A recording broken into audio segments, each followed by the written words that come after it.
Welcome back to Yogyakarta. In this video I'm going to be visiting both of the major attractions outside of the city, both on separate sides, and two of the biggest attractions in the whole of Indonesia.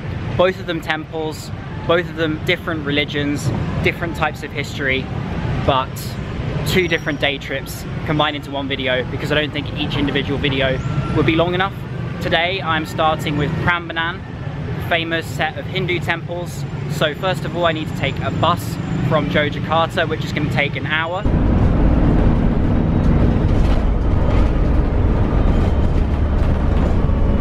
So just 30 to 45 minutes, traffic permitting, and you'll reach Prambanan temple site. Only a 5-minute walk from the last stop on the bus line, 1A, 3,500 rupiah. Really cheap, nice air-conditioned, modern bus. Definitely go for public transport, don't bother with hiring a car or anything like that. And you'll reach it. It's now 3 PM in the afternoon. I've deliberately come a little bit later because I want to skip the crowds and also maybe catch the better weather and maybe a sunset if possible, depending on how long I stay here.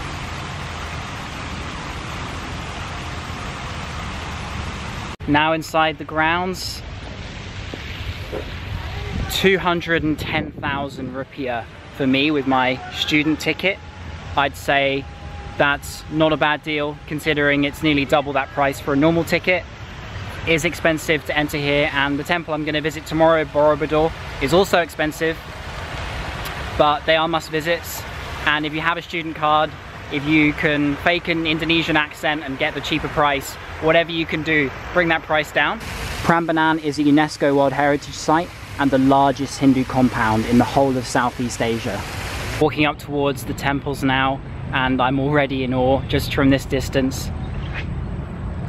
Considering the first one was built in 850 AD. Apparently most of them collapsed in the 16th century from a very large earthquake. And after that, some British surveyor, during the small spell that the British had rule over Java for about 5 years, came across them and discovered them again.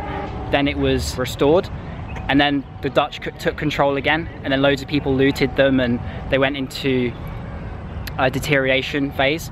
And then it wasn't until 1937 that they were eventually started to be restored again, and then they're still being restored to this day.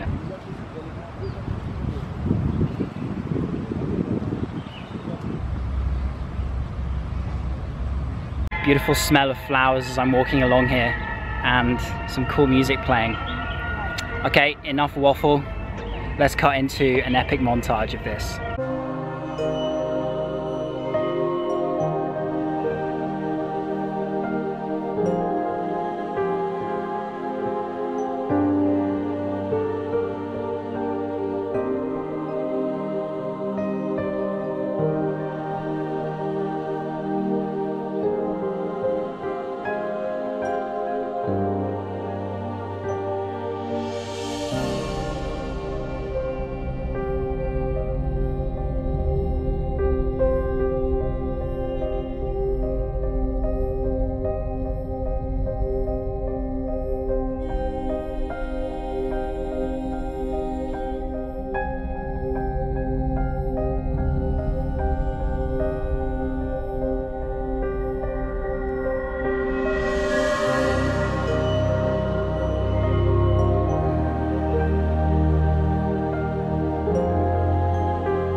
Over 1,000 years old, so much detail, so incredible. This has impressed me a lot. I did not expect them to be this good. It's crazy to think that all of this is overshadowed by its bigger brother, Borobudur, which I'm visiting tomorrow. In any country, this would be the flagship of tourism, one of the absolute main attractions that everybody knows the name of. And yet, this little place is kind of forgotten. It's not a little place, it's a very amazing one. And it's crazy to think that it's not even the main thing to do in Yogyakarta, let alone in the whole of Indonesia. And you cannot miss this place, incredible. Come in the early morning or come in the late afternoon for the best lighting for pictures if you're one of those people. Avoid the middle of the day, of course, because it's going to be most hot at that point. And on top of that, you're going to find that generally most people will go early in the morning. So if you come at this time, you're going to get all this kind of space to yourself like I've got right now.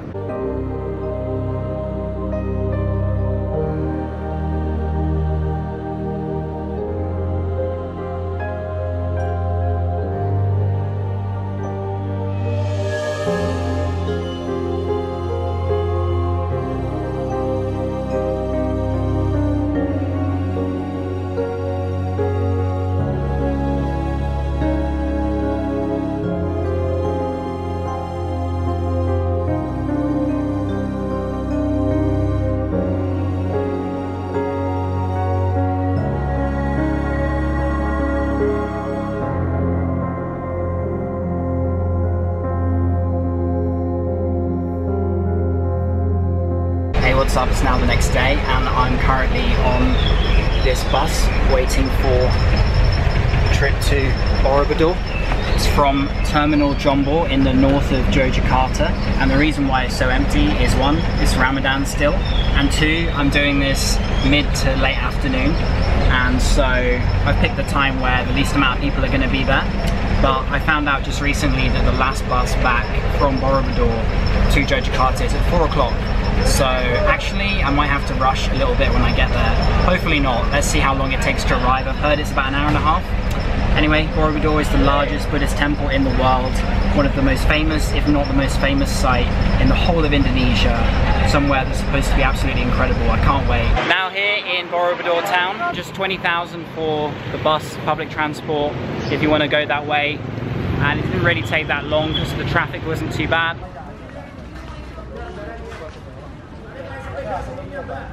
Now inside, and very similar to Prambanan, it's well kept and modern, clean. Yeah, I'm impressed again. Very similar in layout, and with a student ticket you can get half the price, so if you have one, use that. If you're Asian, again, try and fake being Indonesian, master a few words and maybe you'll get in for much cheaper, but I think it's going to be worth it for the entrance ticket. Now here at the east entrance of the temple, first impressions. You're supposed to walk up this way and then circle around it 3 times as a mark of respect.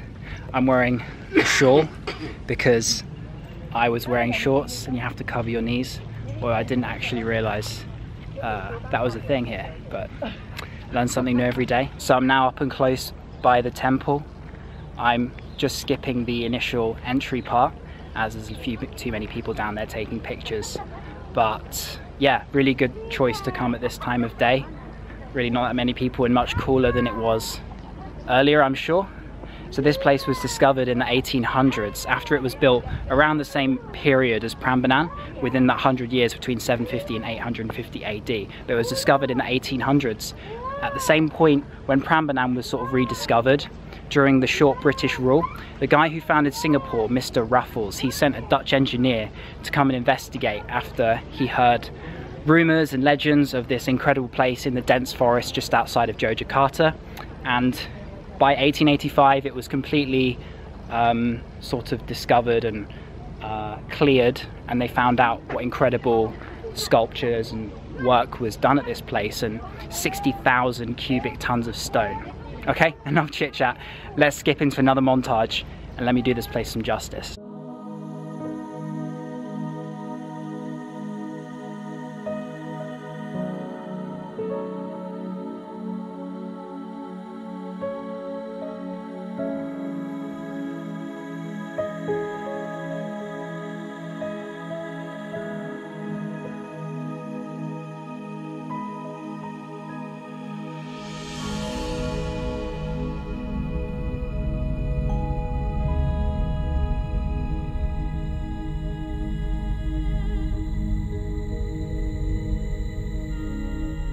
It's like a maze. You can walk on each level through this corridor of carvings and sculptures. It's just amazing.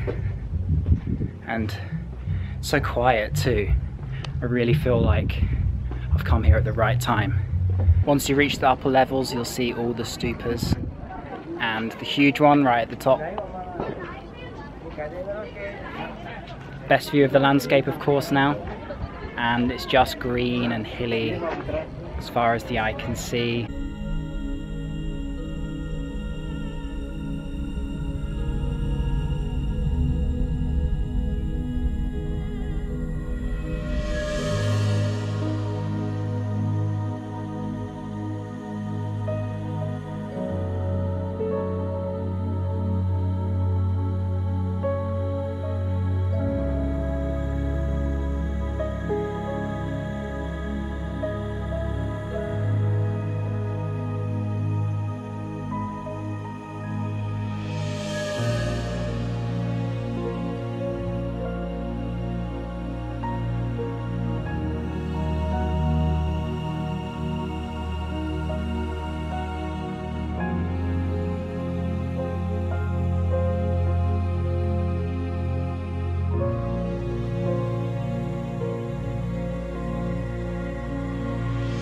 This is an appropriate place to end things.